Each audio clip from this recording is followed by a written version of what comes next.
Eran las 2:42 de la madrugada cuando escuché la voz de mi hijo Daniel filtrándose por la puerta entreabierta de mi dormitorio. Su tono era bajo, casi un susurro, pero en el silencio de esa madrugada cada palabra llegó hasta mis oídos como un cuchillo. Sí, está dormida. Aumenté la dosis como me dijiste. Mañana en la mañana no despierta más. Y listo, problema resuelto. Mi corazón dejó de latir por un segundo. O tal vez fueron 5. No lo sé. El tiempo se detuvo completamente. Estaba acostada de lado, mirando hacia la pared, y sentí como todo mi cuerpo se congelaba bajo las sábanas. Mis manos empezaron a temblar, pero me obligué a quedarme inmóvil, absolutamente inmóvil. No, no va a doler. Solo se va a dormir más profundo y ya. El médico forense dirá que fue el corazón. A su edad es normal, ¿no? 61, presión alta, diabetes. Nadie va a sospechar nada. 61. Mi edad. Mi hijo estaba hablando de matarme como quien discute qué cenar. Escuché sus pasos acercándose por el pasillo. El piso de madera vieja crujió bajo su peso. Ese mismo piso que yo había barnizado con mis propias manos hace 20 años, cuando la pensión todavía funcionaba y teníamos huéspedes cada semana. Cerré los ojos con fuerza y regulé mi respiración. Adentro, afuera, lento, como si estuviera profundamente dormida. La puerta se abrió más. Vi su sombra proyectarse sobre la pared por la luz tenue del pasillo. Entró despacio, casi en puntas de pie, y entonces lo vi, reflejado en el espejo del armario que estaba frente a mi cama. Mi hijo, mi único hijo, con una jeringa en la mano derecha. Una jeringa, transparente, con líquido dentro. Sentí que me ahogaba, pero mantuve la boca cerrada. No podía respirar profundo porque él se daría cuenta. Tragué saliva con dificultad. Mi garganta estaba completamente seca. Daniel se acercó a mi cama. Lo vi en el espejo inclinarse sobre mí. Sentí su aliento cerca de mi cara.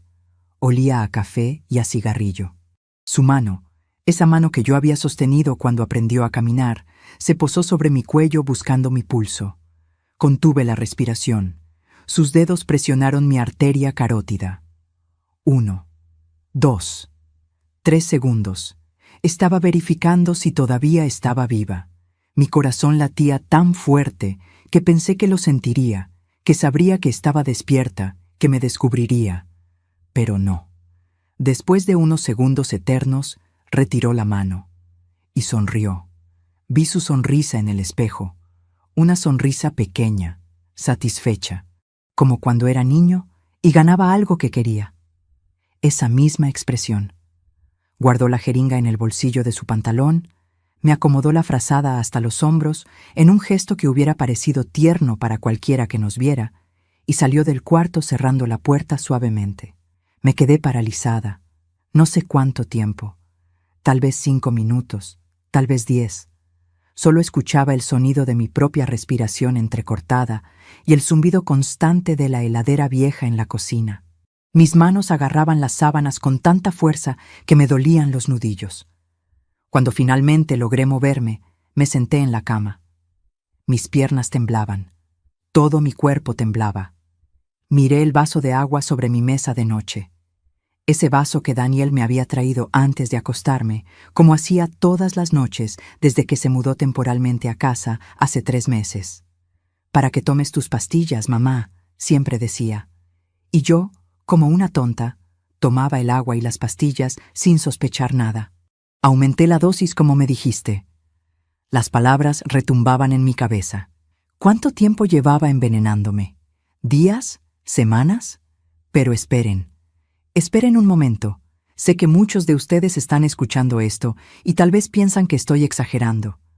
Que estas cosas no pasan en la vida real. Que ningún hijo sería capaz de hacerle eso a su propia madre. Yo también pensaba lo mismo. Yo creía que el amor de madre era suficiente. Que si dabas todo, si te sacrificabas, si trabajabas hasta que te dolieran los huesos para darle lo mejor a tu hijo, él te iba a cuidar cuando fueras vieja. Que iba a valorar todo lo que hiciste, que iba a estar ahí.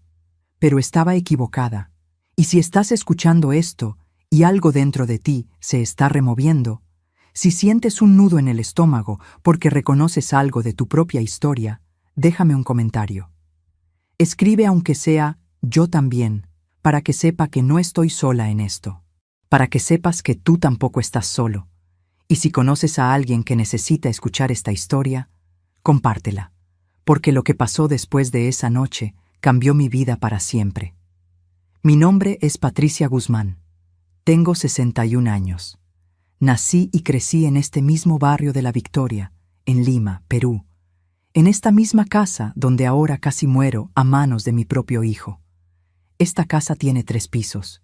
Es antigua, de esas construcciones de los años 70, con paredes gruesas y pisos de madera que crujen. Durante 30 años fue una pensión. La pensión Guzmán le pusimos con mi esposo Roberto. Él murió hace 8 años de un infarto. Desde entonces vivo sola aquí. 30 años recibiendo huéspedes, estudiantes de provincia que venían a estudiar a Lima, trabajadores que necesitaban un lugar limpio y barato cerca del centro.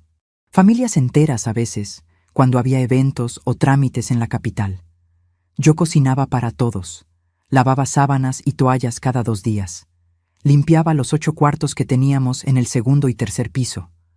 Roberto se encargaba del mantenimiento, de las cañerías, de la electricidad, de cobrar. No nos hicimos ricos, pero vivimos dignamente. Y cuando Roberto murió y yo ya no pude seguir sola con todo el trabajo, cerré la pensión. Vendí los muebles de los cuartos. Me quedé viviendo en el primer piso. La casa quedó vacía, pero es mía. Completamente pagada. Ni un peso de deuda. También tengo mis ahorros. No es una fortuna, pero son 120,000 soles en un certificado de depósito a plazo fijo. El fruto de 30 años de trabajo. De levantarme a las 5 de la mañana todos los días. De acostarme pasada la medianoche después de limpiar la cocina. De no comprarme ropa nueva para poder ahorrar. De comer lo que sobraba de los huéspedes para no gastar de más. Todo ese dinero, toda esa casa, era para Daniel, mi único hijo, mi vida entera. Daniel nació cuando yo tenía 26 años. Fue un embarazo difícil. Estuve 4 meses en reposo. Roberto trabajaba doble turno para poder mantenernos. Cuando nació, pesó apenas 2,5 kilos. Estuvo en incubadora 2 semanas. Yo iba al hospital todos los días a verlo a través del vidrio, llorando, rezándole a la Virgen de Guadalupe que me lo dejara vivo. Y sobrevivió. Creció. Se convirtió en un niño fuerte, inteligente, siempre el primero de su clase. Terminó la secundaria con honores. Yo estaba tan orgullosa.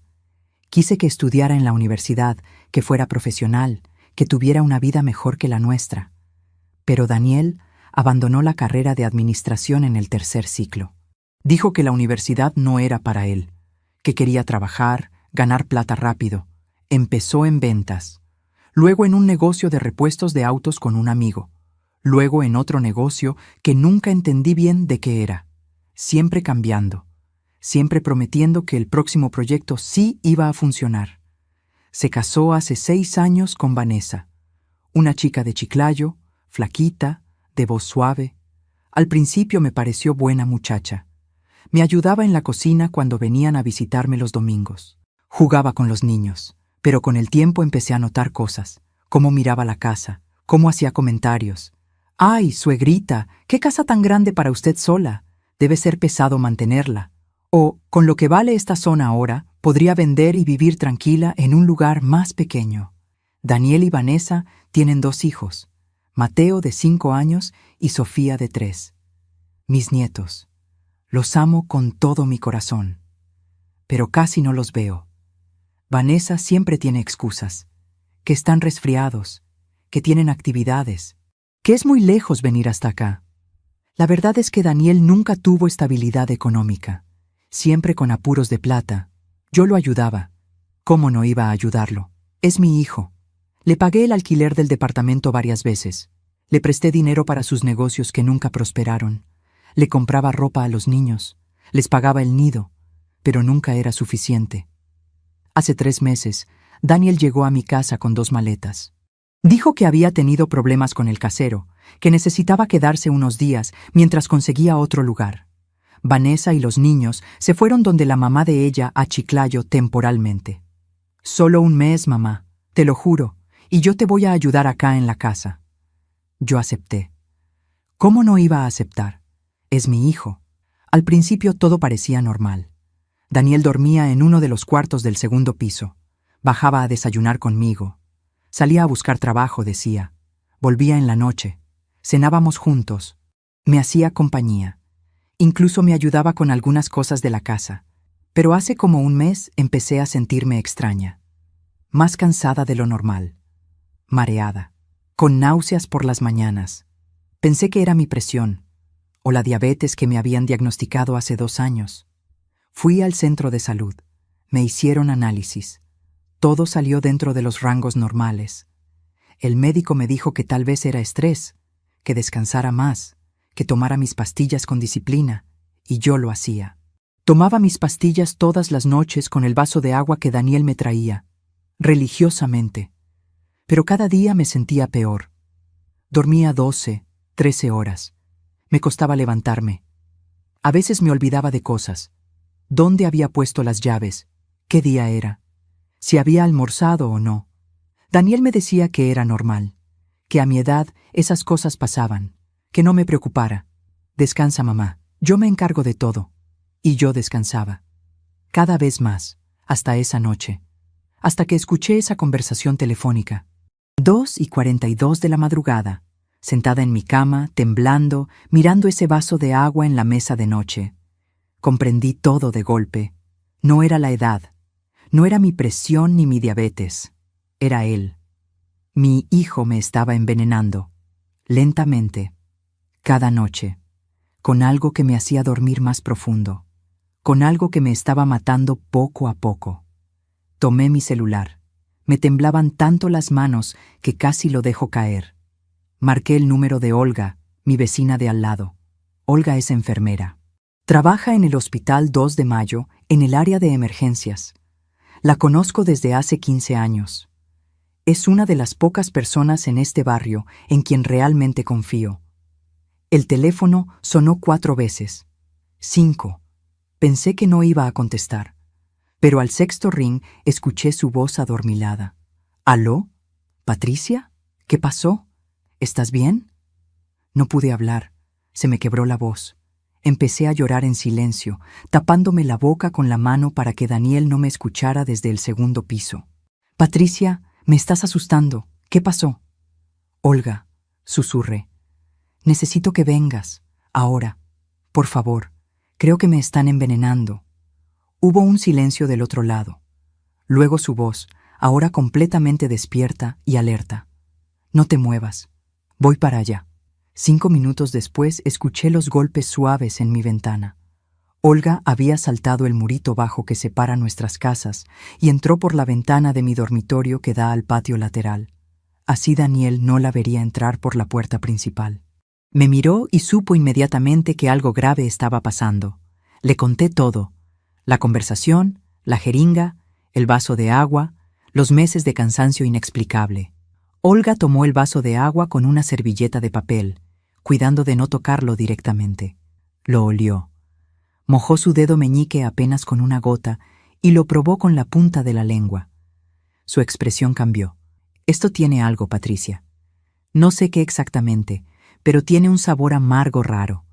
Mañana lo llevo al hospital para que lo analicen. Pero ahora lo importante es sacarte sangre». Sacó de su bolso una jeringa y 2 tubos de ensayo. Me extrajo sangre del brazo con rapidez profesional.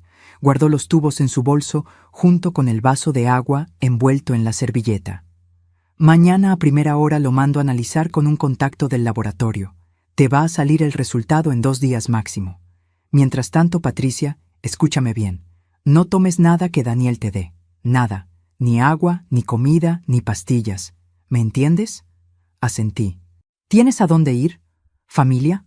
Tengo una prima en Chorrillos, Carmela. Pero no puedo irme así como así. Daniel va a sospechar». Olga pensó un momento. «Entonces finge. Actúa normal. Si él te trae agua, no la tomes, pero hazle creer que sí.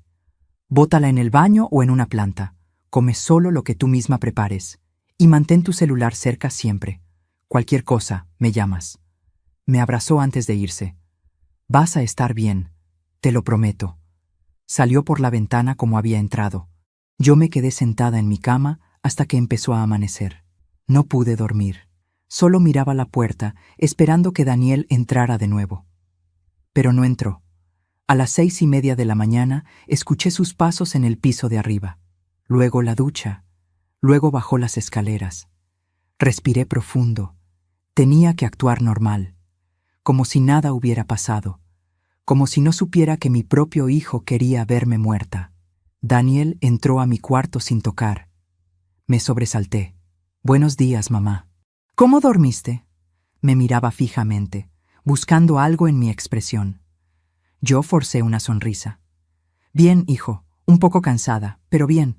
¿Tomaste tus pastillas anoche? Sí, como siempre. Asintió.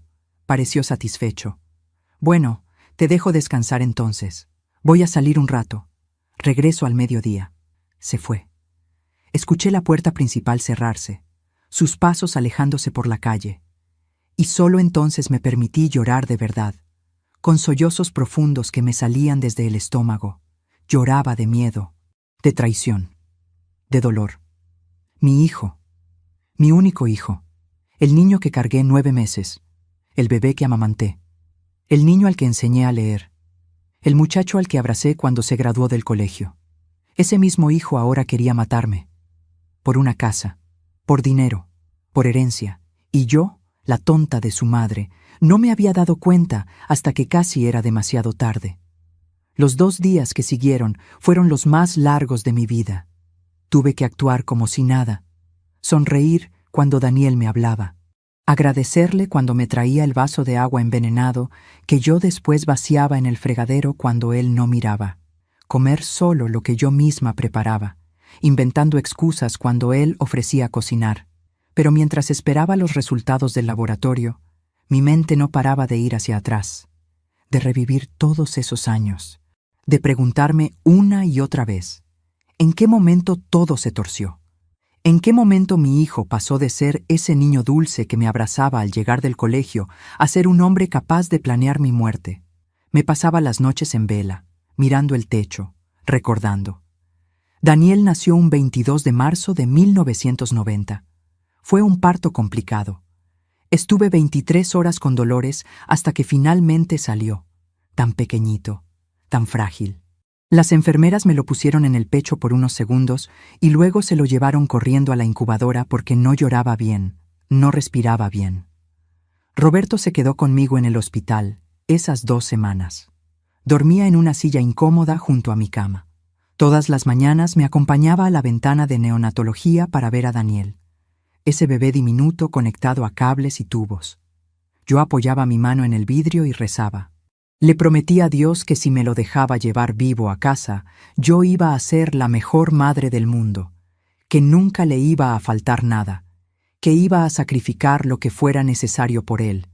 Y cumplí esa promesa. Cuando finalmente pudimos traerlo a casa, no dormí bien durante meses. Me levantaba cada 2 horas a verificar que estuviera respirando. Le daba pecho hasta que me dolían los senos. Lo cargaba, lo mecía, le cantaba canciones de cuna que mi mamá me había cantado a mí. La pensión en ese entonces apenas estaba empezando. Teníamos solo 3 cuartos arreglados en el segundo piso. Yo atendía a los huéspedes con Daniel amarrado a mi espalda en un aguayo. Cocinaba con él cargado. Limpiaba con él dormido en un Moisés que arrastraba de cuarto en cuarto. Roberto trabajaba de día en una ferretería y de noche nos ayudaba con la pensión. Los 2 estábamos agotados todo el tiempo, pero éramos felices. Teníamos un hijo sano, un techo propio, un negocio que crecía de a pocos. Cuando Daniel cumplió 5 años, lo inscribí en el Colegio San Martín, a 4 cuadras de la casa. Todas las mañanas lo llevaba de la mano. Él con su uniforme plomo y su mochila roja que era casi tan grande como él. En las tardes lo esperaba en la puerta. Me emocionaba verlo salir corriendo, gritando «¡Mamá!», con esa sonrisa enorme. Era un niño inteligente. Aprendió a leer en primer grado sin ninguna dificultad. Siempre traía buenas notas. Los profesores me felicitaban en las reuniones de padres. Su hijo tiene mucho potencial, señora Patricia. Cuídelo bien. Y yo lo cuidaba. Le revisaba las tareas todas las noches. Le compraba los útiles escolares nuevos cada año, aunque tuviéramos que apretarnos el cinturón.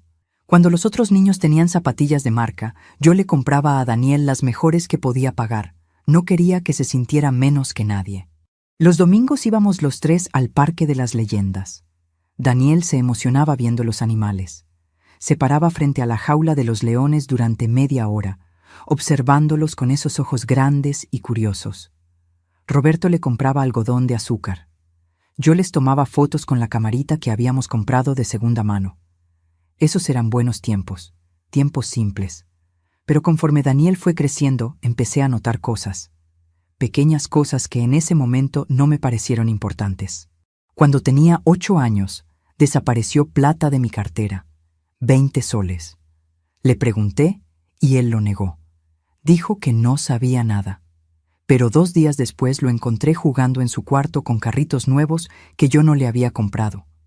Cuando le pregunté de dónde los había sacado, me dijo que un amigo se los había regalado. Yo quise creerle. Cuando tenía 12 años, el director del colegio me llamó porque Daniel había golpeado a un compañero. Le había partido el labio. El niño tuvo que ir a la enfermería. Cuando le pregunté por qué lo había hecho, Daniel me dijo que el niño se había burlado de su ropa, que había dicho que éramos pobres. Yo lo defendí. Le dije al director que mi hijo solo se había defendido de un abusivo. Pagué la multa. Nunca más hablé del tema. Cuando tenía 15 años, empezó a juntarse con muchachos del barrio que no me gustaban. Chicos mayores que él, que fumaban en las esquinas, que no estudiaban. Roberto le llamó la atención varias veces. Daniel se ponía rebelde. Gritaba que lo dejáramos vivir, que él no era un niño.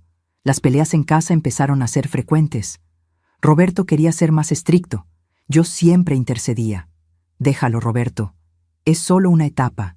Ya va a madurar. Pero la etapa nunca pasó. En la secundaria, las notas empezaron a bajar. De primero de la clase pasó a ser un alumno promedio, luego a jalar algunos cursos. Yo le pagaba clases particulares de matemáticas, de inglés. Él iba, pero no aprovechaba. Se la pasaba con el celular, distraído. Aún así, se graduó. Y yo estuve ahí en la ceremonia, llorando de orgullo, aplaudiendo cuando le entregaron su diploma. Roberto también estaba orgulloso. Nuestro hijo va a ser profesional, me dijo esa noche. Todo el esfuerzo valió la pena. Le pagamos la matrícula en una universidad privada. Administración de empresas. Daniel dijo que quería tener su propio negocio algún día.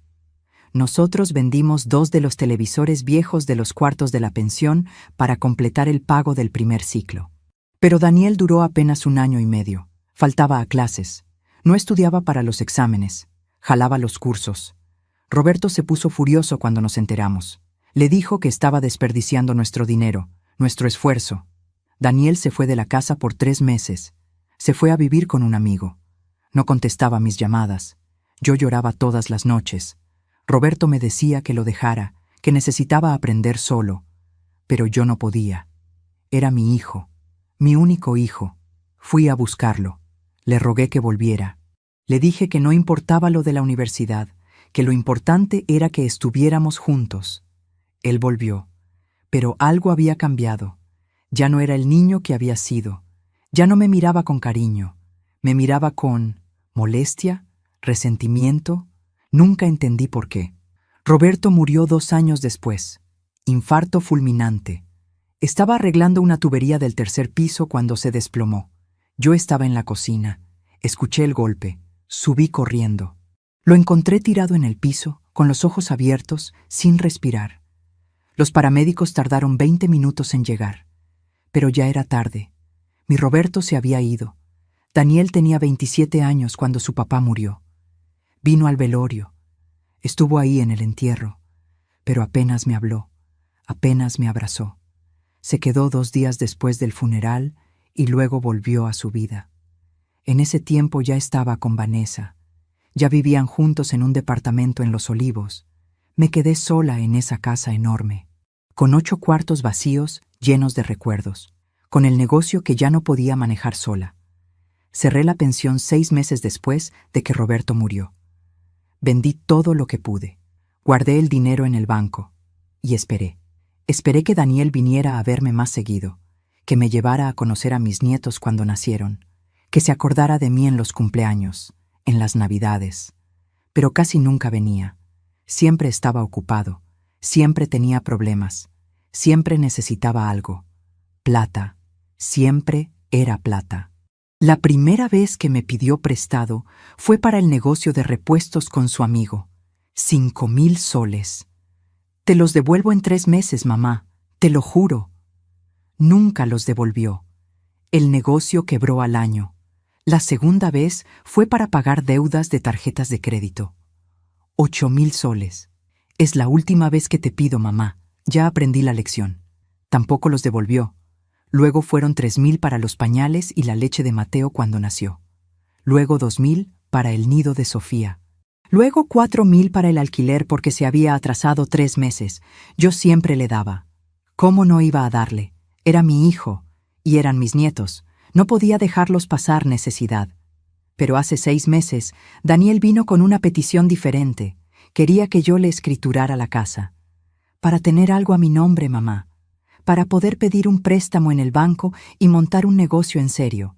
Tú igual te quedas viviendo acá. Nada cambia. Algo dentro de mí se resistió. Por primera vez en mi vida, le dije que no. Daniel, esta casa es todo lo que tengo. Es mi seguridad.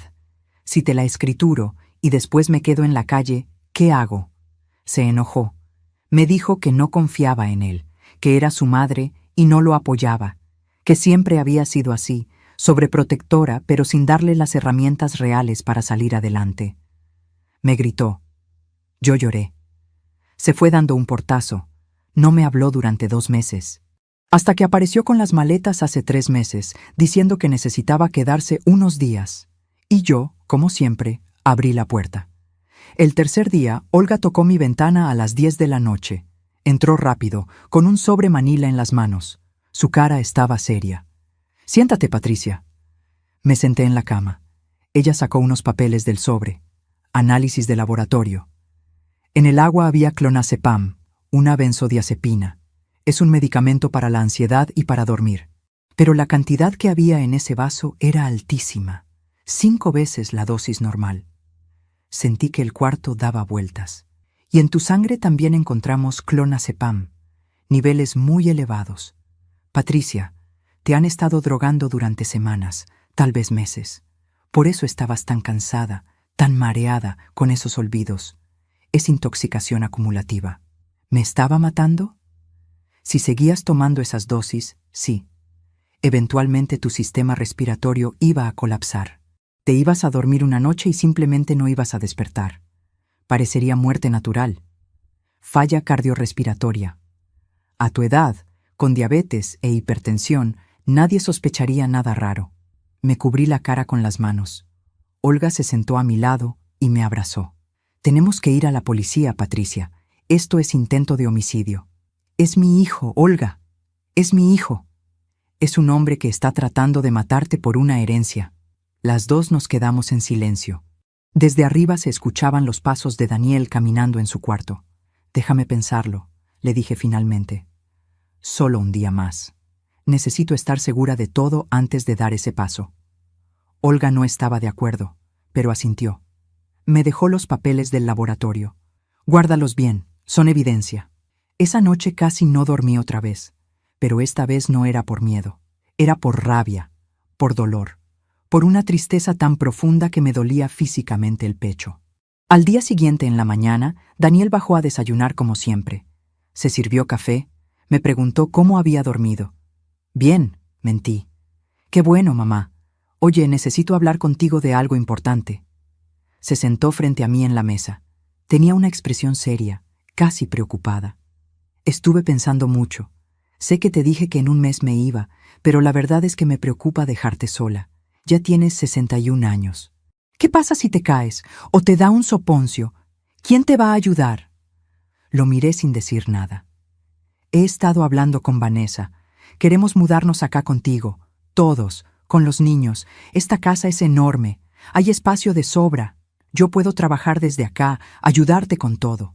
Los niños te van a hacer compañía. Va a ser lindo, como una familia de verdad. Familia de verdad. Y también pensé, continuó, que deberías poner la casa a nombre de los dos, tuyo y mío. Es más seguro. Si a ti te pasa algo, todo queda protegido para la familia. ¿Qué dices? Me miró con esos ojos que yo había visto toda la vida. Los ojos de mi hijo. Pero ahora solo veía a un extraño. A alguien que calculaba, que manipulaba, que fingía preocupación mientras me envenenaba lentamente cada noche. Respiré profundo. Déjame pensarlo, Daniel. Es una decisión grande. Claro, mamá, pero no te demores mucho. Es por tu bien. Se levantó, me dio un beso en la frente y subió las escaleras silbando. Yo me quedé sentada en esa cocina donde había preparado miles de comidas, donde había dado de comer a mi hijo cuando era bebé, donde Roberto y yo habíamos tomado café cada mañana durante 30 años. Y por primera vez en mi vida sentí algo que nunca había sentido por Daniel: odio. Esa tarde, Daniel salió como siempre. Dijo que tenía que ver a unos proveedores para un nuevo proyecto. Yo esperé a que se fuera. Conté hasta 100 después de escuchar la puerta cerrarse. Luego subí las escaleras. Mis piernas me dolían. Hacía meses que no subía al segundo piso. Ya no tenía razón para hacerlo. Pero ese día tenía una razón. Necesitaba saber. Necesitaba entender completamente en qué me había convertido para mi propio hijo. El cuarto donde Daniel dormía era el que había sido suyo cuando era adolescente. La misma habitación donde había estudiado para sus exámenes, donde había pegado pósters de equipos de fútbol en las paredes. Roberto y yo le habíamos pintado las paredes de azul cuando cumplió 13 años porque era su color favorito. Abrí la puerta despacio. La cama estaba sin hacer, ropa tirada en una silla, olor a cigarrillo y a loción barata. Sobre el velador había un cenicero lleno de colillas. Daniel fumaba dentro de mi casa, aunque yo le había pedido 1000 veces que no lo hiciera. Pero no había venido por eso. Revisé el velador. Nada importante. Luego abrí el cajón. Papeles arrugados, recibos viejos. Y abajo de todo, una caja de metal pequeña. La saqué. Estaba cerrada con llave. Busqué en los bolsillos de los pantalones que estaban tirados en la silla. En el tercero encontré un llavero. Probé las llaves una por una, hasta que una abrió la caja. Adentro había plata, billetes de 50 y 100 soles. Conté rápido, casi 3000 soles.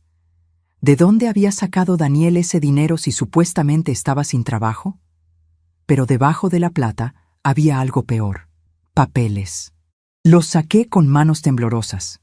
El primero era un contrato de préstamo con una financiera informal. Daniel había pedido prestados 20,000 soles a un interés del 8% mensual. 8%. Esa gente eran usureros, agiotistas. La fecha del préstamo era de hace 4 meses. Y según el contrato, si no pagaba, podían cobrar con bienes inmuebles del deudor o garantes. El segundo papel me heló la sangre. Era una cotización de una inmobiliaria. Para la venta de mi casa. 3 pisos, 220 metros cuadrados, zona céntrica de La Victoria. Valor estimado, 350,000 soles.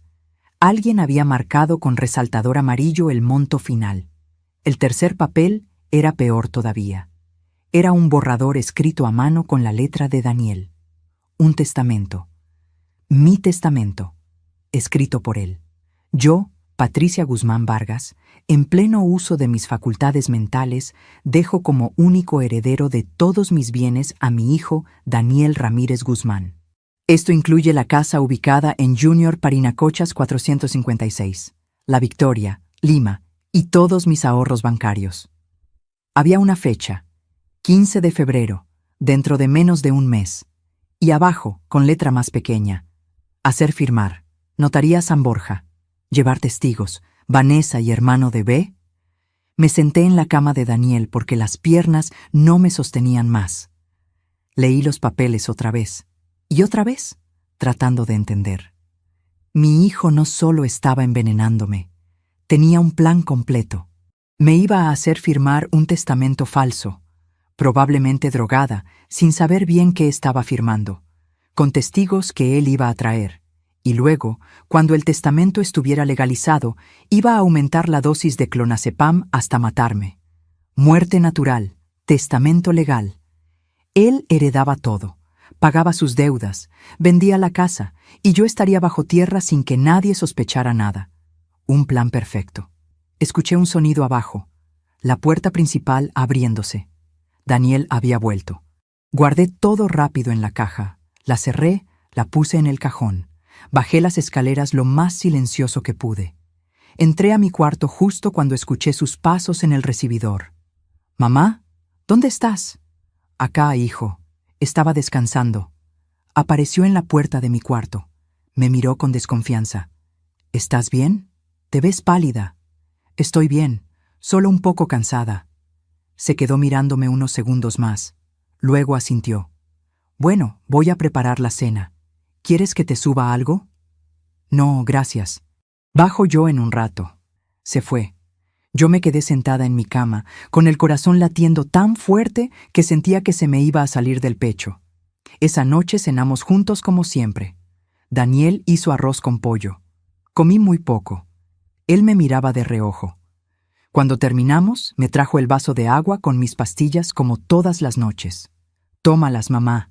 No te olvides». «Sí, hijo, gracias». Esperé a que subiera. Me tomé las pastillas reales que yo escondía en mi velador. El agua envenenada la tiré en el fregadero. Luego me acosté, pero no dormí. Al día siguiente era domingo.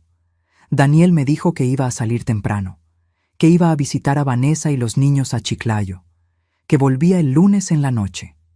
«¿Vas a estar bien sola, mamá?» «Sí, Daniel. Voy a estar bien.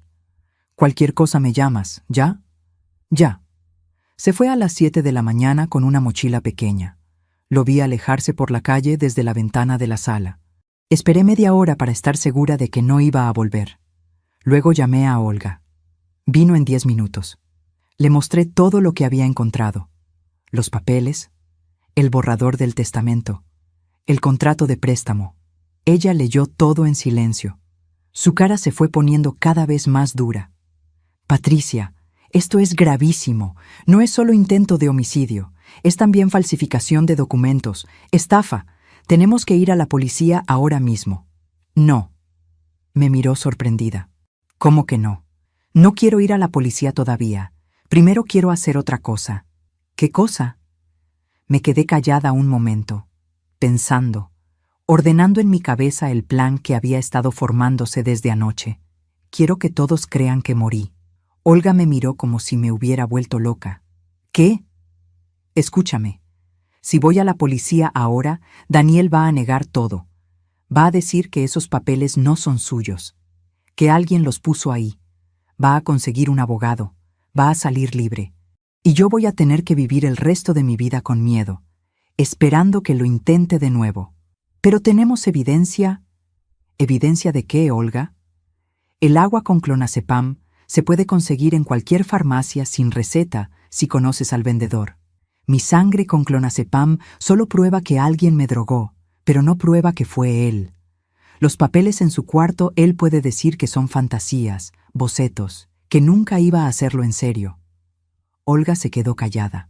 «Pero si todos creen que morí», continué, «Daniel va a bajar la guardia. Va a mostrar quién es realmente.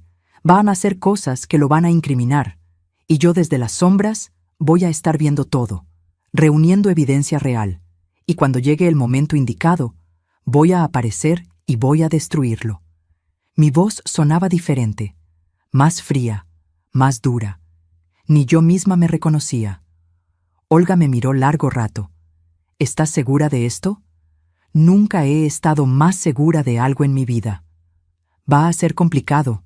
Vamos a necesitar ayuda, documentos falsos, un lugar donde esconderte, alguien que certifique tu muerte». «¿Lo puedes hacer?», Olga pensó. Luego asintió lentamente. «Tengo un amigo médico que me debe un favor grande. Él puede hacer un certificado de defunción falso, pero tiene que parecer real, causa de muerte creíble, firma, sello, paro cardiorrespiratorio, por intoxicación medicamentosa que coincida con el clonazepam en mi sangre. ¿Y el cuerpo? Daniel va a querer ver el cuerpo. Velorio a cajón cerrado. Diremos que fue muy repentino, que el cuerpo quedó en mal estado, que yo había dejado instrucciones de no querer un velorio abierto. ¿Y después del velorio, el entierro? Cremación, que no quede nada que puedan exhumar después. Olga me miraba con una mezcla de admiración y miedo. Patricia, estamos hablando de falsificar una muerte. Eso es ilegal. Podríamos ir presas. Lo sé, pero es la única manera de que esto termine bien, de que Daniel pague por todo, de que no pueda hacerle esto a nadie más. Nos quedamos en silencio. El reloj de la sala marcaba las 11 de la mañana. Afuera se oían los ruidos normales del domingo. Niños jugando en la calle. Un vendedor de tamales gritando su mercancía. La vida siguiendo su curso normal, mientras yo planeaba mi propia muerte. ¿Tienes a dónde ir mientras estés muerta?, preguntó Olga finalmente. Mi prima Carmela en Chorrillos. Le puedo contar todo. Ella me va a ayudar. Vivimos juntas de niñas. Es como mi hermana. ¿Y la casa? ¿Tus cosas? Necesito proteger la casa antes de morir, cambiar el testamento real, dejarlo todo bien amarrado legalmente para que Daniel no pueda tocar nada. Eso lo podemos hacer mañana. Yo te acompaño a una notaría. Hacemos un testamento real, legal, ante notario público. Dejas todo a quien tú quieras, a una institución de caridad, a tu prima, a quien sea menos a Daniel. Asentí. Y necesitamos programar tu muerte para un día específico, continuó Olga. Tiene que ser creíble. Mañana es lunes. Daniel vuelve en la noche. ¿Qué te parece si mueres el martes en la madrugada?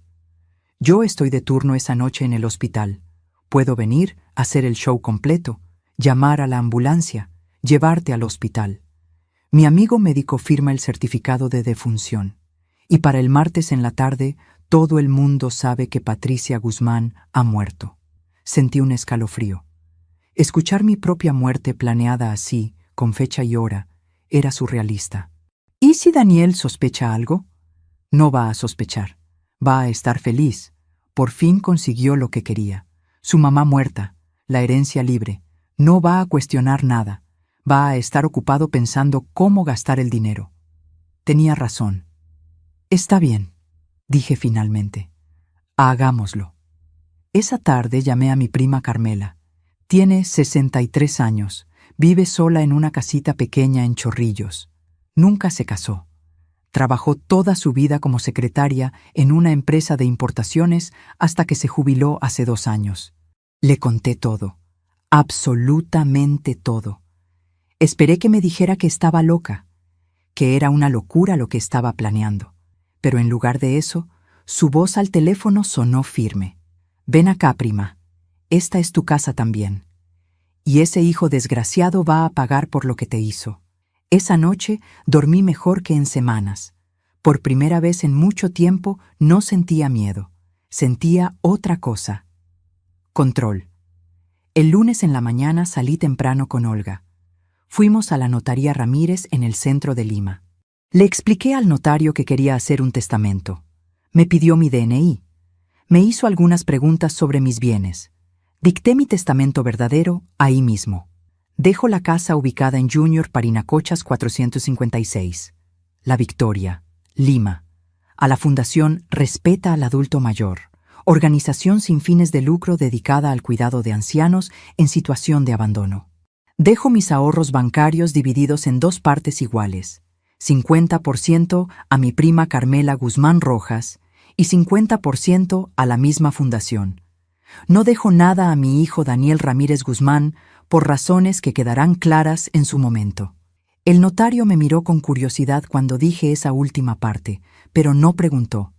Era su trabajo no preguntar. Firmé. 2 testigos que trabajaban en la notaría firmaron. El notario puso su sello. Me dio una copia. Este testamento anula cualquier otro testamento anterior o posterior que pueda aparecer, ¿verdad?, pregunté. Así es, señora. Este es su testamento oficial. Está registrado. Es legal y vinculante. Nadie puede cambiarlo salvo usted misma viniendo en persona a modificarlo. Salimos de ahí con el documento guardado en mi cartera. Olga y yo nos miramos. Ya está, dijo ella. Daniel no va a heredar ni un clavo. Fuimos a un banco. Saqué 20,000 soles en efectivo de mi cuenta. Eran para sobrevivir las próximas semanas en casa de Carmela sin que nadie pudiera rastrearme por movimientos bancarios. Luego fuimos a mi casa. Empaqué una maleta pequeña con ropa y cosas personales. La escondí en el cuarto de servicio que estaba al fondo del primer piso.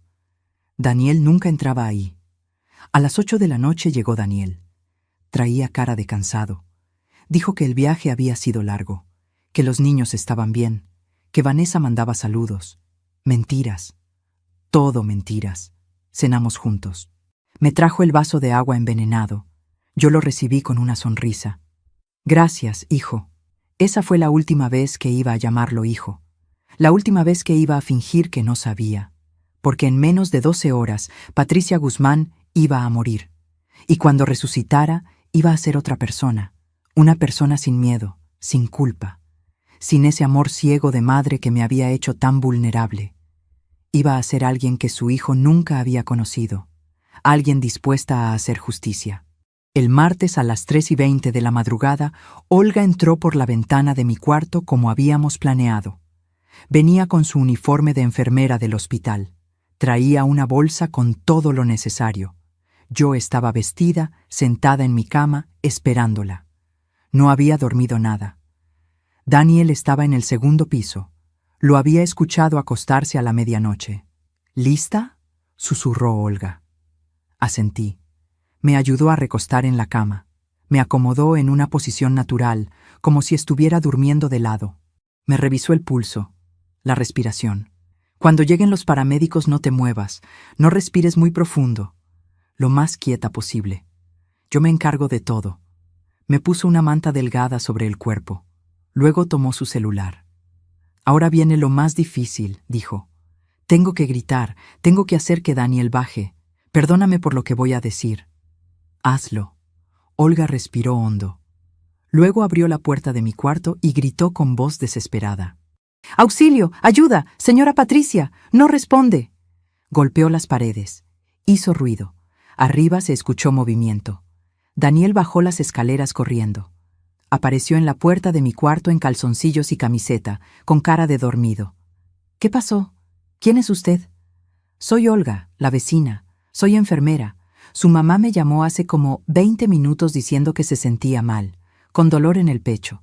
Vine corriendo, pero ahora no responde. No tiene pulso. Olga estaba actuando perfectamente. Su voz sonaba genuinamente angustiada. Daniel se acercó a la cama. Me miró. Yo mantuve los ojos cerrados, el cuerpo completamente inmóvil. Podía sentir su presencia cerca, su olor a sudor y a sábanas. ¿Está muerta? Necesitamos llamar a una ambulancia ya. Tal vez todavía se pueda hacer algo. Vi a través de mis pestañas la expresión de Daniel. Esperaba ver preocupación, miedo, tristeza. Pero lo que vi fue otra cosa. Vi cómo sus ojos se movían rápido, cómo procesaba la información, cómo calculaba. Y por un segundo, apenas un segundo, vi el destello de algo en su cara. Alivio. Olga ya estaba llamando a la ambulancia. Hablaba rápido, daba la dirección, describía la situación. Daniel se quedó parado junto a la cama mirándome. No me tocó, no trató de reanimarme, solo miraba. La ambulancia llegó en 8 minutos. 2 paramédicos entraron con una camilla. Uno de ellos trabajaba con Olga en el hospital. Estaba en el plan. El otro no, pero Olga se encargó de dirigir todo. Me revisaron. Pusieron el monitor. Olga movía la cabeza negativamente. No hay pulso, no hay respiración. Probable paro cardiorrespiratorio. ¿Cuánto tiempo tiene así?, preguntó el paramédico que no sabía. No sabemos. Tal vez media hora, tal vez más. Es demasiado tiempo. No hay nada que hacer. Me pusieron en la camilla. Me cubrieron con una sábana blanca hasta la cabeza. Y así, tapada completamente, salí de mi propia casa. Muerta para el mundo. Daniel iba detrás de la camilla. Escuché su voz. ¿A dónde la llevan? Al Hospital 2 de Mayo. Allá van a hacer el certificado de defunción. Voy con ustedes. No hay espacio en la ambulancia, señor. Mejor venga en un rato. Pregunte por la morgue. La morgue. Qué palabra tan fría. Me subieron a la ambulancia. Las puertas se cerraron, y mientras el vehículo arrancaba, escuché a Daniel desde afuera preguntándole a Olga algo. No alcancé a oír qué, pero escuché la respuesta de ella. No sé, posiblemente fue el corazón. A su edad, con los problemas de salud que tenía, estas cosas pasan. En el hospital me llevaron directamente al sótano, a la morgue real, pero no me dejaron ahí. El médico amigo de Olga, el doctor Paredes, me estaba esperando en una oficina pequeña al final de un pasillo sin cámaras. Señora Patricia, la vamos a mantener acá unas horas hasta que todo esté listo. Tengo que hacer el certificado de defunción. Su hijo probablemente va a venir a reclamar el cuerpo. Le vamos a decir que el cuerpo está siendo preparado y que lo puede ver en un rato. Mientras tanto, usted se va a ir por la salida de emergencia del personal. ¿Y el cuerpo? ¿Qué le van a mostrar? No le vamos a mostrar nada. Le vamos a decir que por el estado del cuerpo es mejor no verlo, que es común en paros cardiorrespiratorios. La mayoría de los familiares aceptan cuando les explicas así. Si insiste mucho, le vamos a mostrar otro cuerpo de alguien no identificado de complexión similar a la suya, pero cubierto con sábanas y a distancia. Me quedé en esa oficina 2 horas. Olga me trajo café, me abrazó. Lo estás haciendo muy bien.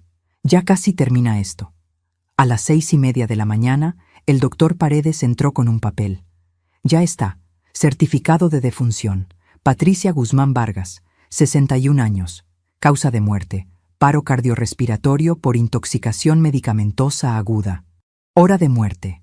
3:40 de la madrugada. Ver mi propia acta de defunción fue surrealista.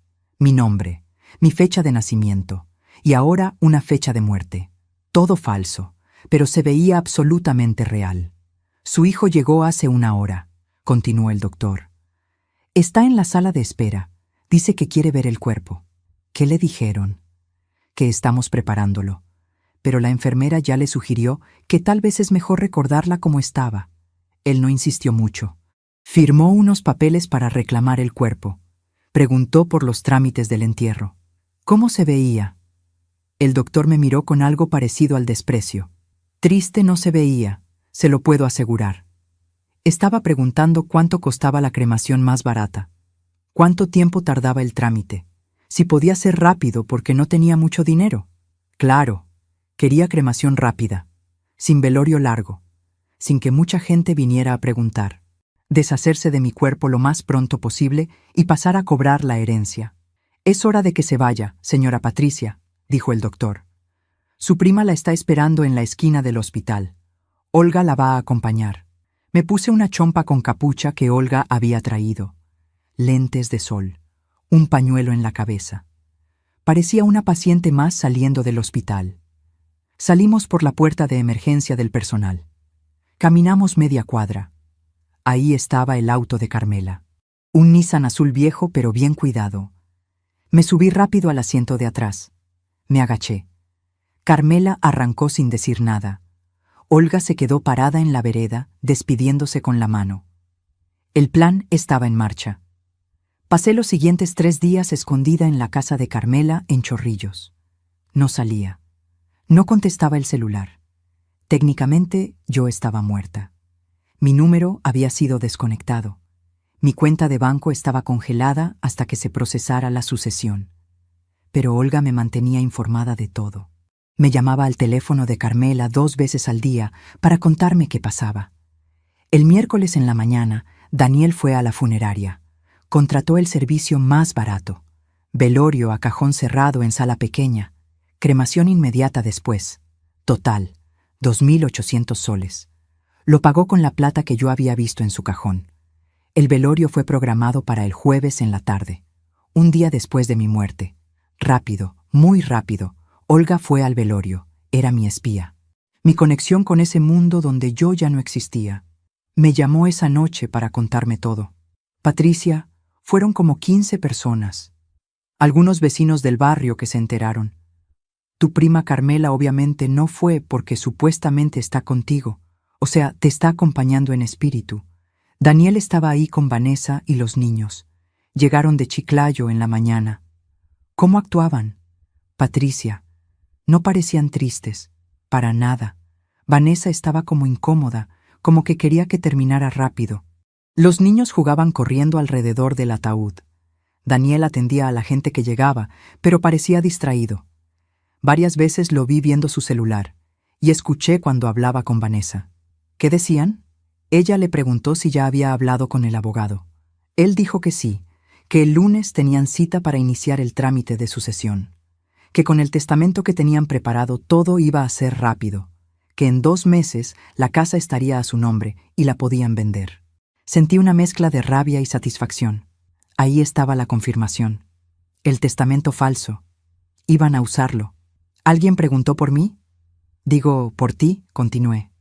Doña Rebeca de la tienda de la esquina preguntó qué te había pasado. Daniel le dijo que habías estado muy enferma, que te dio un paro y que fue todo muy rápido, que tú no querías sufrir y que por eso decidiste que fuera velorio cerrado y cremación rápida. Mentiroso. Hay más. Después del velorio, como a las 8 de la noche, todos se fueron. Yo me quedé un rato más porque quería ver qué hacía Daniel. Se fue con Vanessa y los niños a tu casa. Los seguí desde lejos. Entraron. Se quedaron ahí. ¿Se quedaron en mi casa? Sí. Y hoy viernes en la mañana fui a ver. Vanessa estaba colgando ropa en el patio. Los niños jugaban en la sala. Patricia, ya se mudaron. A un día de tu muerte ya están viviendo ahí como si fuera su casa. Cerré los ojos. Respiré hondo. No podía enojarme todavía. Necesitaba mantener la cabeza fría. Olga, necesito que hagas algo.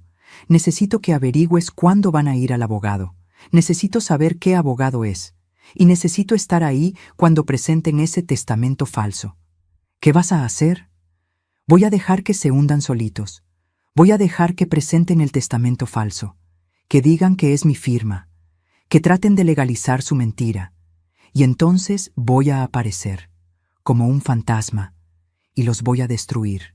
El sábado siguiente, 3 días después del velorio, Olga consiguió la información. Daniel había hecho una cita con un abogado de la avenida Tacna para el lunes de la próxima semana a las 10 de la mañana. Iban a presentar el testamento falso y empezar el trámite de sucesión. Eso nos daba una semana completa desde mi muerte hasta el momento de la trampa. Tiempo suficiente para que Daniel se confiara completamente. Carmela y yo pasamos el fin de semana planeando exactamente qué hacer, cómo hacerlo, cuándo dar el golpe. El domingo en la tarde, un día antes de la cita con el abogado, llamé al doctor Paredes. Doctor, necesito que el lunes en la mañana usted esté disponible. Posiblemente va a tener que explicarle a la policía por qué firmó un certificado de defunción falso. ¿Va a ir a la policía? Voy a ir con la policía, a la oficina del abogado, justo cuando Daniel esté presentando el testamento falso. Hubo un silencio. Señora Patricia, yo puedo perder mi licencia por esto. Lo sé, y le voy a estar eternamente agradecida.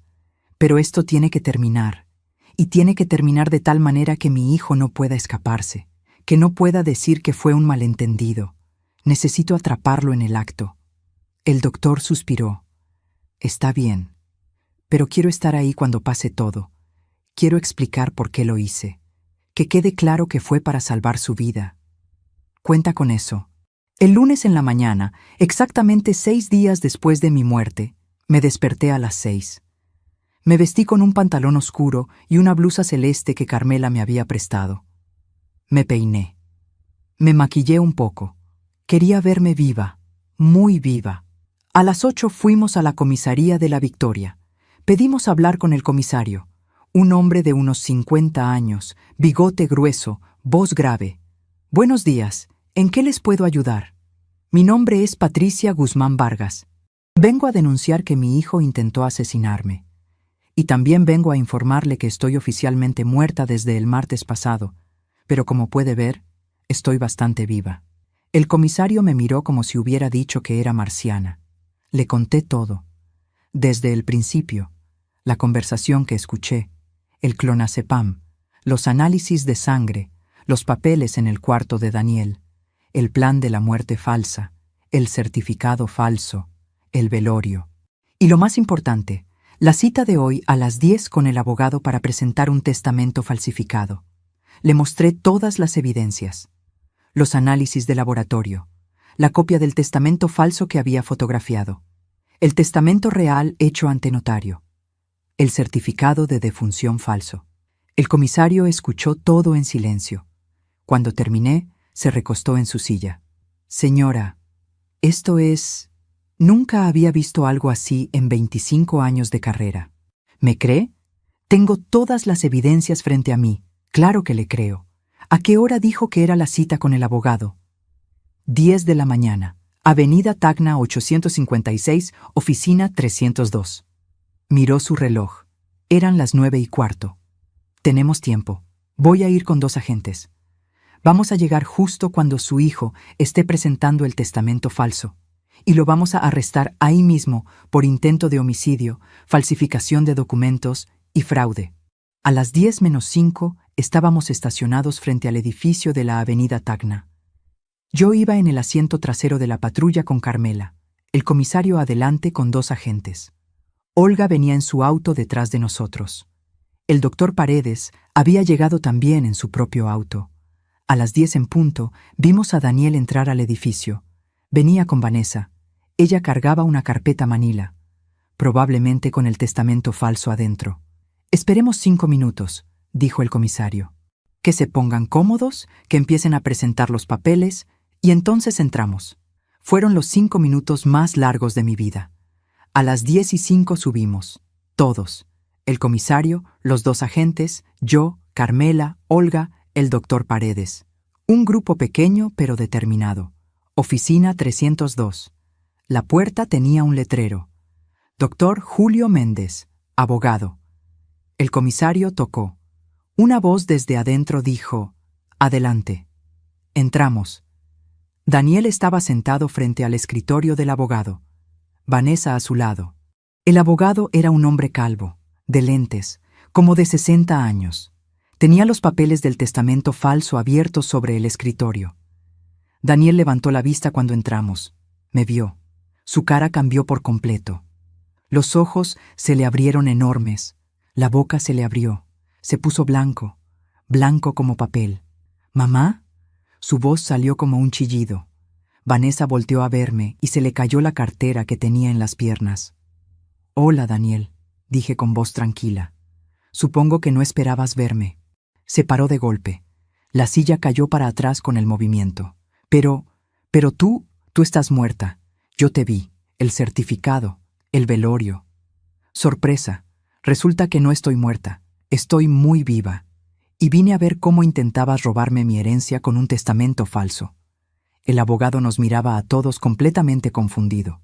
¿Alguien me puede explicar qué está pasando acá? El comisario se adelantó mostrando su placa. Comisario Vega, Comisaría de la Victoria. Estos señores, señaló a Daniel y Vanessa, están a punto de presentar un testamento falsificado de esta mujer que supuestamente murió hace 6 días. Pero como puede ver, la señora está perfectamente viva y viene a presentar cargos por intento de homicidio y fraude. Daniel empezó a negar con la cabeza, con las manos. No, esto es un error. Yo no hice nada. Me acerqué a él. Lo miré directamente a los ojos. Ese hijo que había cargado, que había criado, que había amado más que a mi propia vida. Escuché tu conversación esa noche, Daniel, las 2:42 de la madrugada. Aumenté la dosis como me dijiste. Mañana en la mañana no despierta más. ¿Te suena? Me estuviste envenenando con clonazepam durante meses. Tengo los análisis de sangre que lo prueban. Tengo el agua que me dabas analizada. Tengo los papeles de tu cuarto. El plan completo. Y ahora te tengo a ti tratando de usar un testamento falso para quedarte con mi casa. Su cara pasó del shock a algo más oscuro, rabia, desprecio. Todo era tuyo de todas formas, mamá. Yo soy tu único hijo. ¿Por qué tenía que esperar a que te murieras de vieja para tener lo que me corresponde? Ahí estaba. La verdad. Sin máscaras. Sin pretensiones. Porque no te corresponde nada, dije con voz firme. Yo trabajé 30 años por esa casa, por esos ahorros, y tengo derecho a decidir qué hacer con ellos. Y decidí que tú no vas a ver ni un peso. Esa casa es mía. Esa casa es de la Fundación Respeta al Adulto Mayor. Hice mi testamento real hace una semana. Ante notario, legal, registrado. No vas a heredar nada, Daniel. Absolutamente nada. Se abalanzó hacia mí. Los dos agentes lo agarraron antes de que me tocara. Maldita vieja.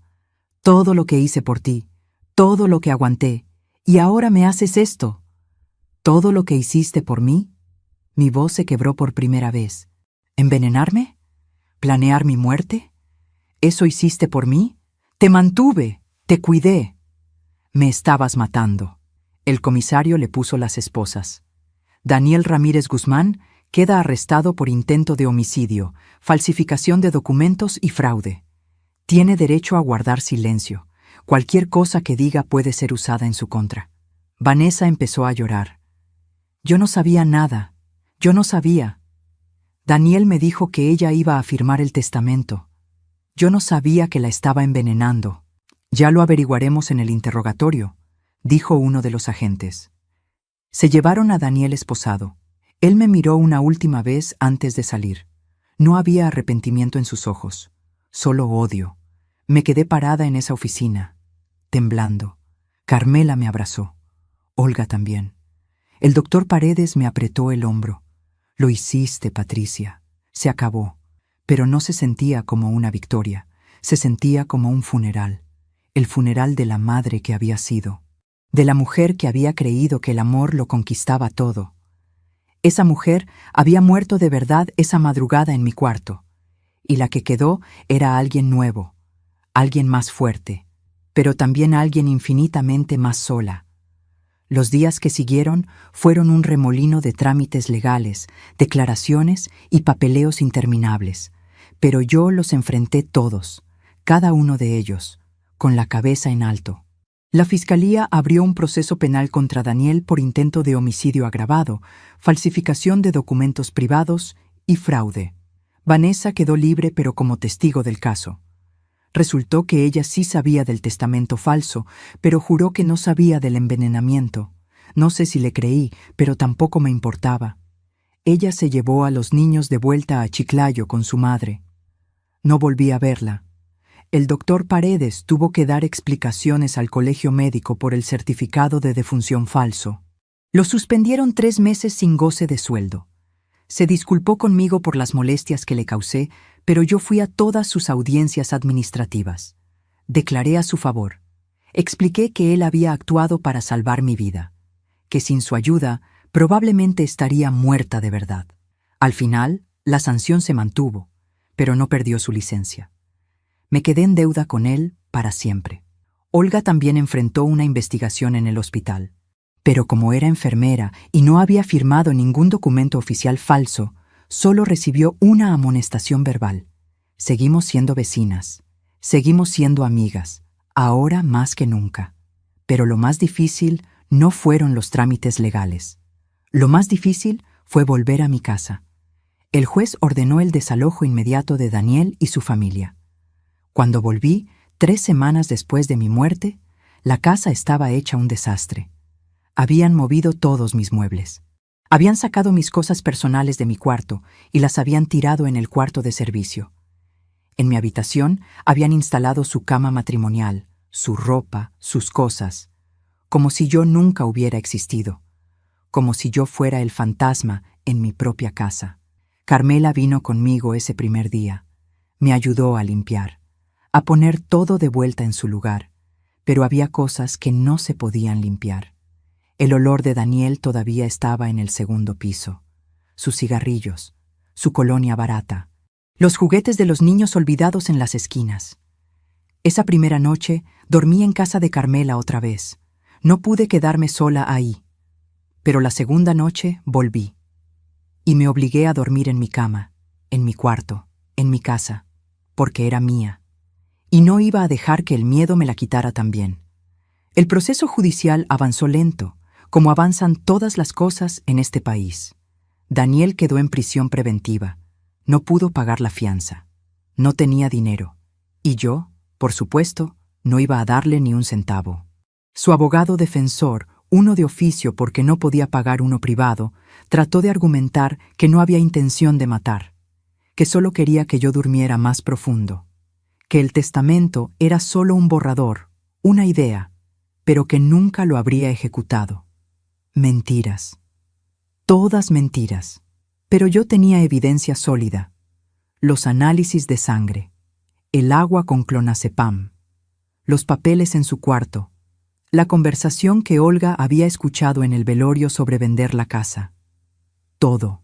La fiscalía acumuló todo y presentó cargos por intento de homicidio calificado. La pena podía ser de 15 a 20 años de prisión. Hubo una audiencia en la que tuve que verlo cara a cara. Fue 2 meses después de su arresto.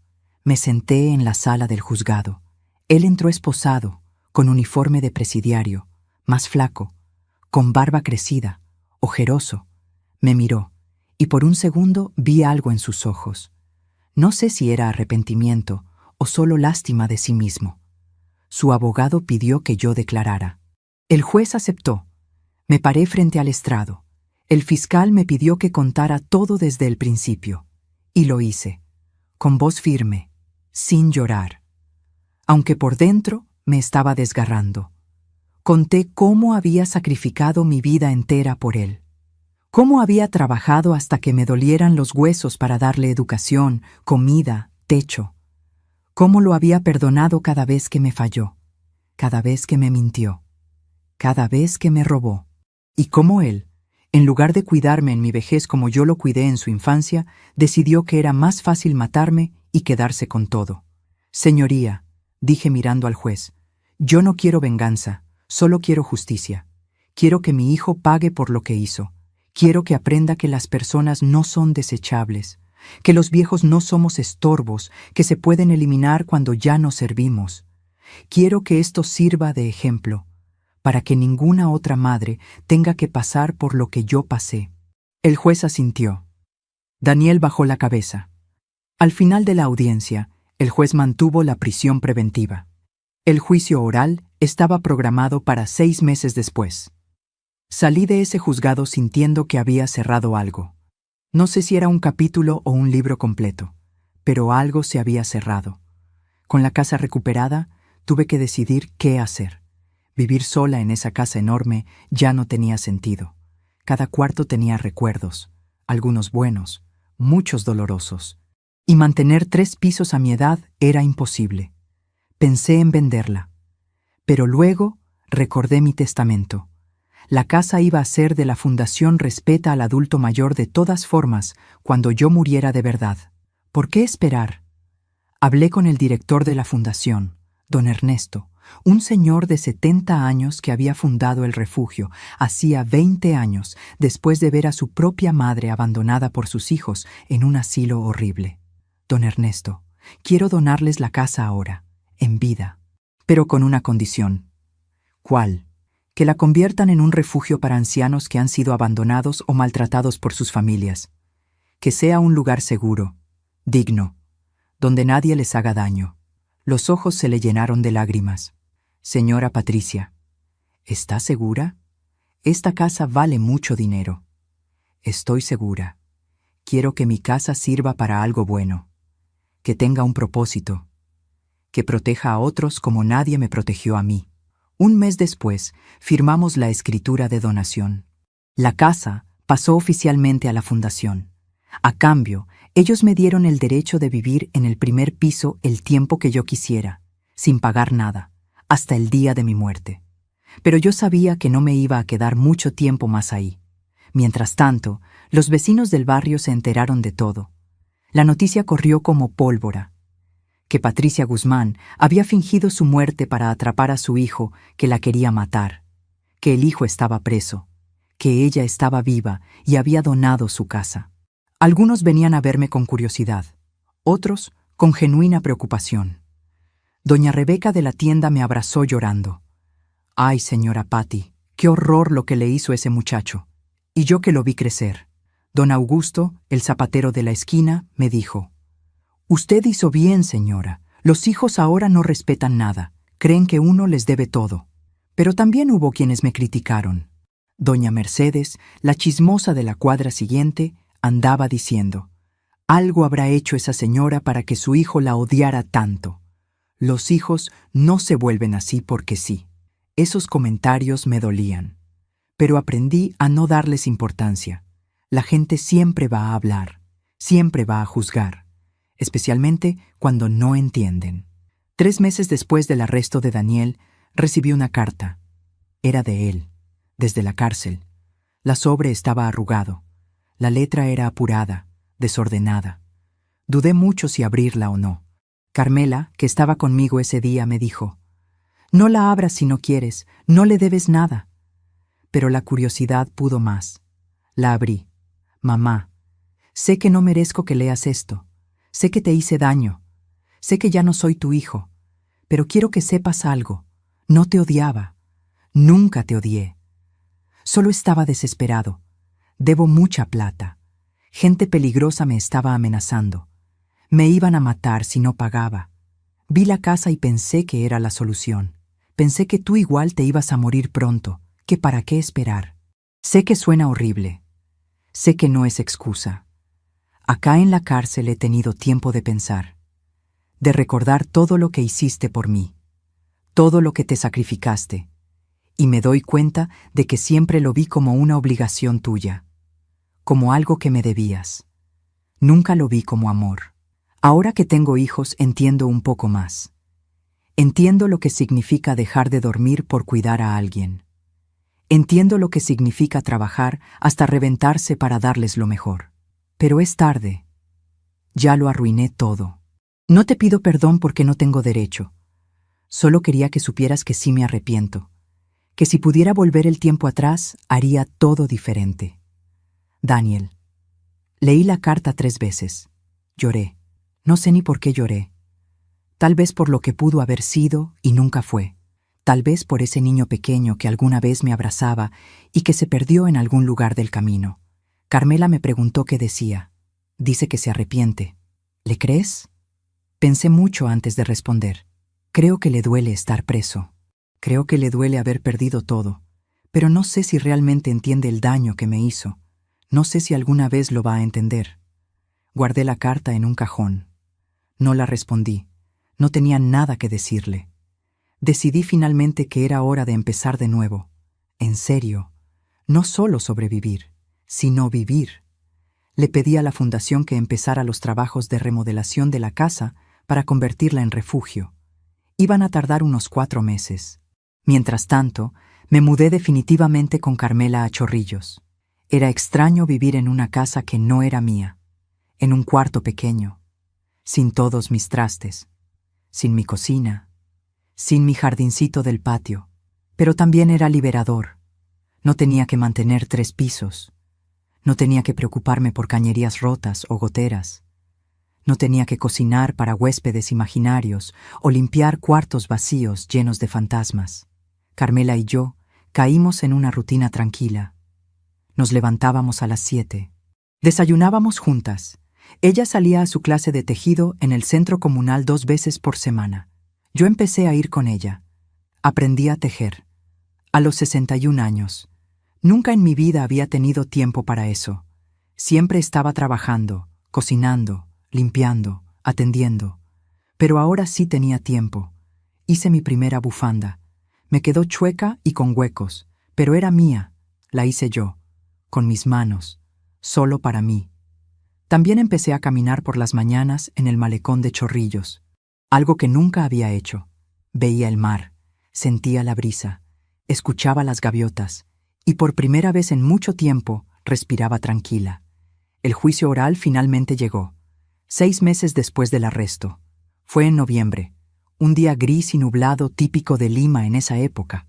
No quise ir a todas las audiencias. Solo fui a la primera y a la última. En la audiencia final, el juez dictó sentencia. Daniel fue declarado culpable de intento de homicidio calificado y falsificación de documentos. La pena: 18 años de prisión efectiva. 18 años. Él tenía 35. Iba a salir a los 53, si es que salía antes por buena conducta. Cuando el juez leyó la sentencia, Daniel no reaccionó. Solo miró al piso. Vanessa, que estaba en la audiencia aunque ya no estaba con él, salió llorando de la sala. Yo me quedé sentada, esperando sentir algo: alivio, satisfacción, justicia, pero solo sentía cansancio, un cansancio profundo, de años, de décadas. Salí del juzgado con Carmela. Afuera había algunos periodistas. Se había filtrado que era un caso de matricidio frustrado y querían entrevistarme. No hablé con ninguno. Solo caminé hasta el auto de Carmela y nos fuimos. En el camino de vuelta a Chorrillos, Carmela me preguntó: ¿cómo te sientes? No lo sé. ¿Se supone que deba sentirme bien porque mi hijo va a estar preso 18 años? Se supone que te sientas como te sientas. No hay manual para esto. Tenía razón. Llegamos a la casa. Preparé café. Nos sentamos en el patio pequeño de Carmela. Había un limonero, algunas plantas de albahaca, un gato viejo y gordo que se la pasaba durmiendo al sol. ¿Sabes qué es lo más raro?, dije después de un rato. Durante 35 años mi vida giró alrededor de Daniel. Todo lo que hacía era pensando en él, en su futuro, en su bienestar. Y ahora que ya no está, no sé quién soy. No sé qué hacer con mi vida. Carmela tomó un sorbo de su café. Pues ahora tienes tiempo de averiguarlo. Por primera vez eres solo Patricia. No la mamá de Daniel, no la dueña de la pensión Guzmán, no la viuda de Roberto, solo Patricia. ¿Qué quiere Patricia? Esa pregunta me dejó muda. ¿Qué quería yo? ¿Cuándo fue la última vez que me hice esa pregunta? No sé, admití. Bueno, pues averigüémoslo juntas. Tenemos tiempo, tenemos salud, tenemos una pensión decente, tenemos esta casa, tenemos nuestras manos, nuestras cabezas. ¿Qué más necesitamos? Me reí. Por primera vez en meses, me reí de verdad. Tienes razón, prima. Tienes toda la razón. Esa noche cenamos en el patio. Carmela hizo su arroz con pollo especial, el que lleva pasas y aceitunas. Yo preparé una ensalada con los tomates de su jardín. Abrimos una botella de vino barato que Carmela guardaba para ocasiones especiales. No era una celebración. No exactamente. Era más bien un cierre. Un punto final. Brindamos. Las dos solas. Dos mujeres viejas que habían sobrevivido a la vida, a las pérdidas, a las traiciones, a todo. Por nosotras, dijo Carmela. Por nosotras, repetí, y chocamos nuestras copas bajo el cielo gris de Lima, en ese patio pequeño que ahora era mi hogar. Por primera vez en mucho tiempo me sentía en paz. No era felicidad, no todavía, pero era paz. Y por ahora eso era suficiente. Han pasado 2 años desde aquel lunes en la oficina del abogado. 2 años desde que resucité de entre los muertos y cambié mi vida para siempre. Hoy es un sábado de enero. Hace calor húmedo en Lima. Estoy sentada en el patio de la casa de Carmela en Chorrillos, que ahora también es mi casa, tomando limonada helada y mirando cómo el gato gordo persigue una mariposa sin mucho entusiasmo. Tengo 63 años. Carmela tiene 65. Las dos estamos vivas. Las dos estamos bien. La Casa de la Victoria ya no forma parte de mi vida. La fundación terminó la remodelación hace 1 año. Ahora es el refugio Patricia Guzmán para adultos mayores en situación de vulnerabilidad. Fui a la inauguración. Vi los 8 cuartos convertidos en habitaciones individuales con baño privado, la sala común donde los ancianos pueden conversar, tejer, ver televisión, y la cocina donde una cocinera prepara 3 comidas al día. Conocí a algunos residentes. Don Esteban, de 82 años, a quien sus hijos echaron porque estorbaba. Doña Rosa, de 74, que vivía en la calle porque su nuera se quedó con su pensión. Don Mario, de 78, abandonado por su familia en un hospital. Cada uno había sido desechado como si no valiera nada, pero ahí, en esa casa que alguna vez fue mía, ahora tenían un lugar seguro, dignidad, respeto. Me llamaron Ángel. Yo les dije que solo era una vieja que tuvo suerte de poder hacer algo bueno con su dolor. Daniel sigue en prisión. Hace 6 meses me mandó otra carta.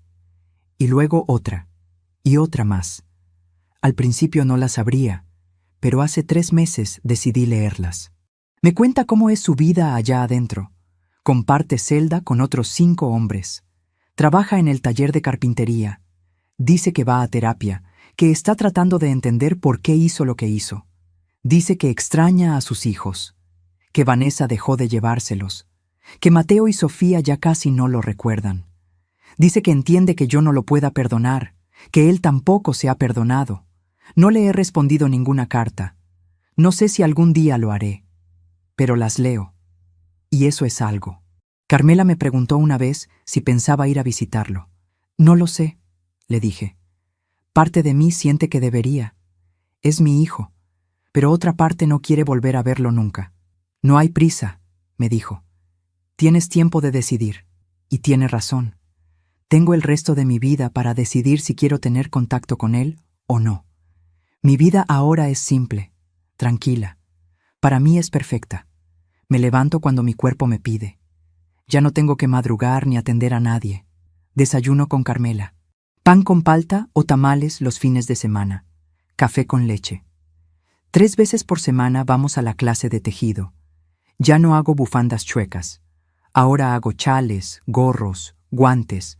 Los vendemos en una feria artesanal los domingos. No es mucho dinero, pero es mío. 2 veces por semana voy a clases de gimnasia para adultos mayores. Somos como 15 viejitos. Me río mucho ahí. Todos tenemos dolores, todos nos quejamos, pero nos reímos, y eso ayuda. Los fines de semana voy con Carmela al mercado.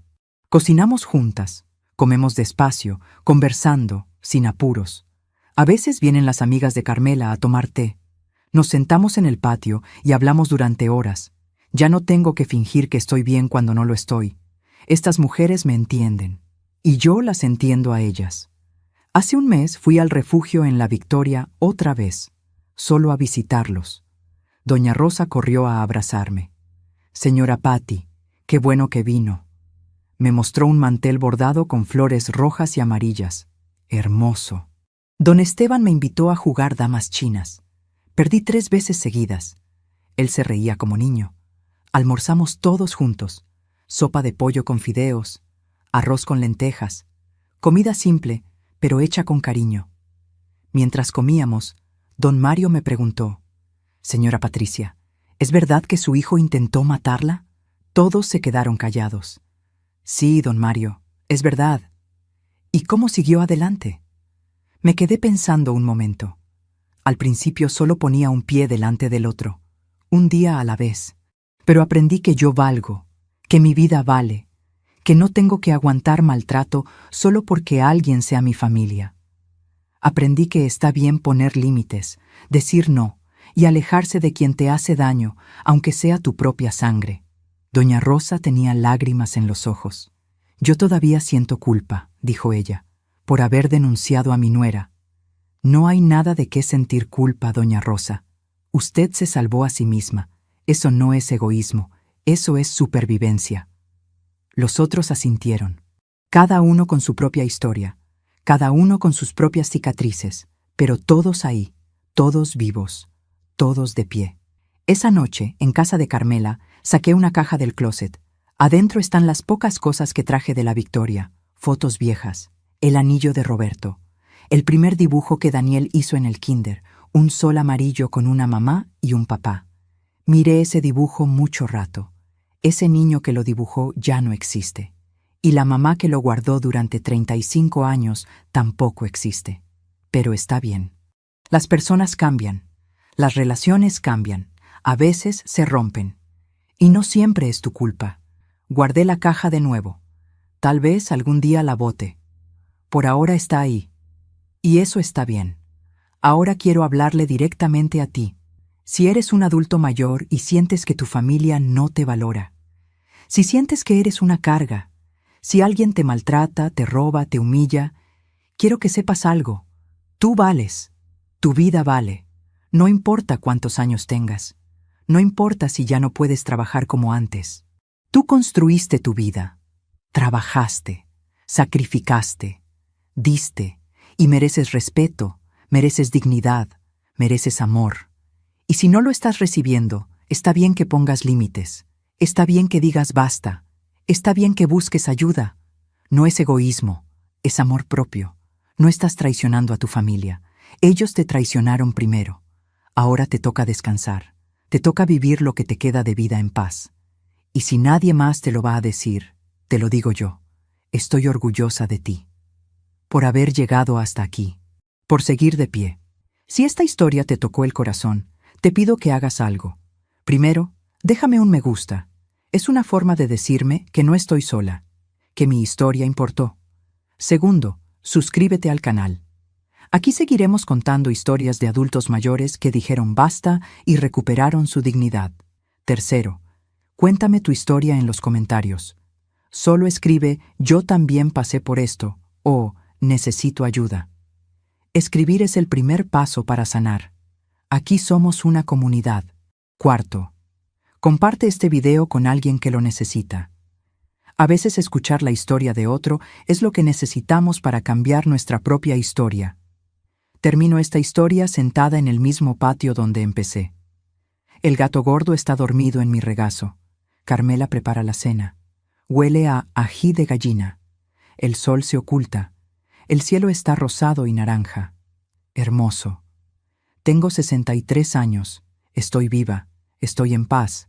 Mi hijo está en prisión y tal vez nunca lo perdone. Tal vez sí. No lo sé. Pero sé que hice lo correcto. Que me salvé. Que salvé mi dignidad y mi vida. Y sé que si yo pude, tú también puedes. Siempre hay una salida. Siempre hay esperanza. Siempre hay una nueva oportunidad de empezar. Yo empecé a los 61. Fingí mi propia muerte para poder vivir de verdad. Tú no tienes que hacer algo tan dramático, pero sí tienes que dar el primer paso, pedir ayuda, hacer una denuncia, llamar a un familiar de confianza, lo que sea. Pero hazlo, porque te lo mereces. Tu historia no termina cuando alguien más decide que ya no eres útil. Tu historia termina cuando tú decides que termina. Y yo decidí que la mía apenas está empezando. Que esta historia te dé fuerzas y coraje. Que te recuerde que nunca es tarde para recuperar tu poder. Un abrazo grande desde mi corazón al tuyo. No estás solo. Yo estoy contigo. Todos los que escucharon esta historia están contigo. Somos una comunidad de sobrevivientes, de guerreros, de personas que nos negamos a ser invisibles. Gracias por escucharme. Gracias por estar aquí. Y sobre todo, gracias por seguir de pie. Te quiero, aunque no te conozca. Te quiero, porque sé lo que cuesta llegar hasta aquí, y eso merece todo mi respeto. Cuídate mucho, y nos vemos en la próxima historia.